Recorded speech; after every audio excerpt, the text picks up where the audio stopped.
पूजा कौन सी से नाम से जाने जाती है? सबसे पहले हाँ, सरस्वती पूजा करते हैं ना। शर्म नहीं कीजिए, शर्म नहीं करना चाहिए। सब लोग करते हैं ना मिलके। कितने लोग, सब लोग जानते हैं ना, सबके घर में होता है ना। कला करते हैं नहीं, चंदा लेके, लेकिन उसको पूजा क्यों करते हैं? पूजा कैला करते हैं? ज्ञान के लिए कि हमको विद्या माता, विद्या चल जाएंगे, पढ़े चाहे न रहे पढ़े, विद्या माता आ जाएंगी। करते हैं ना। सरस्वती पूजा हम सब लोग मिलके करते हैं ना, खूब धूमधाम से करते हैं। 500 रुपया चंदो बना जाता है, करते हैं ना। लेकिन आप में से सब लोगों को याद होगा ना कि सरस्वती पूजा क्यों होता है। सरस्वती जी को तो जानिए रहे, कौन सी है सरस्वती जी? ज्ञान के देवी कहा जाता है। सरस्वती जी कौन है? विद्या की देवी। अच्छा, इसको जानते हैं? कितने लोग जानते हैं? सावित्री बाई फुले क्या है? सावित्री बाई फुले को जानते हैं आप लोग? हाँ, आप नहीं जानते हैं? सावित्री बाई फुले को जानते हैं? नहीं जानते हैं।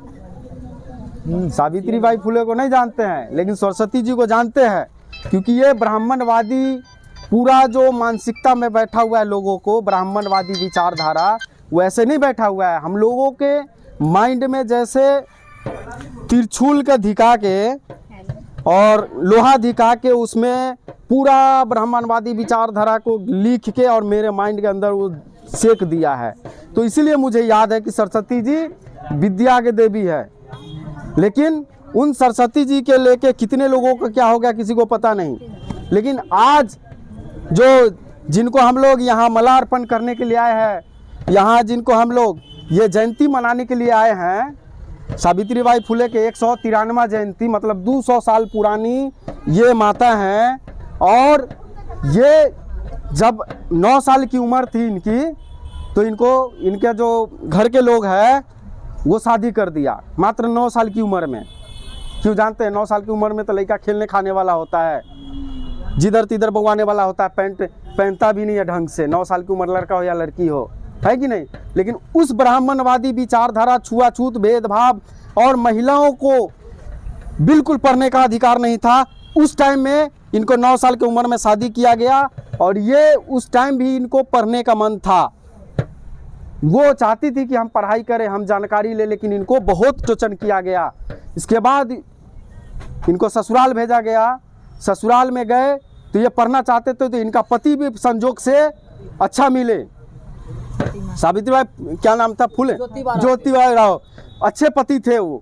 तो वो देखे कि मेरी पत्नी को पढ़ना चाहती है, तो खेत में ले जाकर पढ़ाते थे, चुरा छुपा के पढ़ाते थे। और उनको चुरा छुपा के पढ़ा के जब लोग, उसके परिवार के लोगों को पता चल गया कि ये महिलाओं को पढ़ा रही है, क्योंकि उस टाइम महिलाओं को पढ़ने की अधिकार नहीं था। महिलाएं पढ़ नहीं सकती है। महिला आज से ज़्यादा दिन की टाइम नहीं बोल रहे हैं, 2 साल पुरानी होगी, मात्र 2 साल, 2.25 साल पुरानी बात है ये।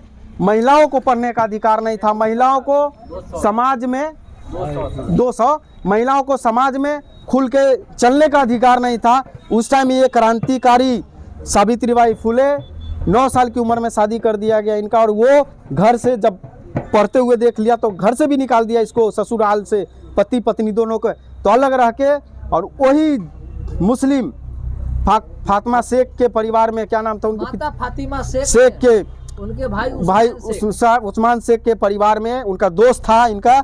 और उनके यहाँ जाके ये रही और पढ़ी लिखी और लोगों को समाज में संगठित करने और महिलाओं को जागरूक करने, उनके अधिकार के बारे में बताने और पढ़ने का अधिकार इन्होंने शुरू किया और पढ़ाने का अधिकार दिया। तब आज अगर कहीं खुल के बैठे हुए हैं, आज बाहर से निकल के इस चौक पे आई है, तो वो इनका देन है।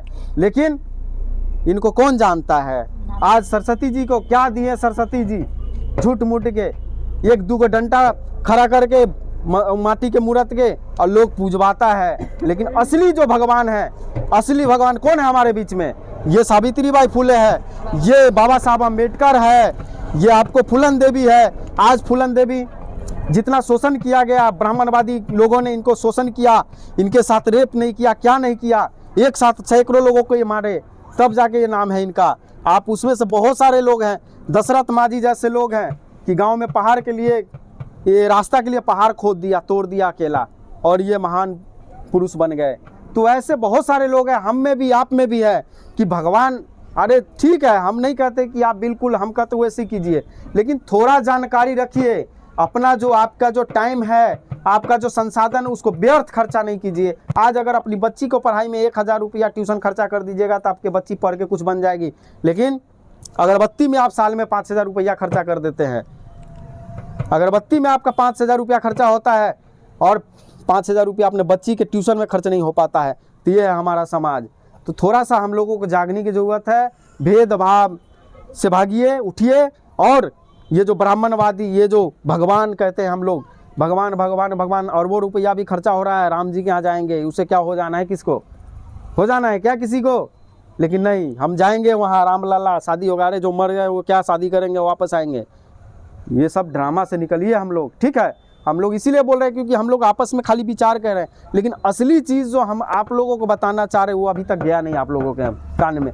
तो हमारा सबसे पहला क्रांतिकारी शिक्षिका, हम लोगों के जागरूक महिलाओं के अधिकार के लिए लड़ने वाली कौन थी? कौन थी? आपसे सुनना चाहते हैं आप लोगों से, कौन थी? सावित्रीबाई फुले। कौन थी? माता सावित्री फुले, माता सावित्रीबाई फुले, जो महिलाओं के अधिकार के लिए लड़ी ने। तो आज भी आप लोग, कितना ब्राह्मणवादी कुपेच में फंस के लोग बाहर तक नहीं निकल पाता है, लेकिन ये उस टाइम भी लड़ के बाहर निकली हैं।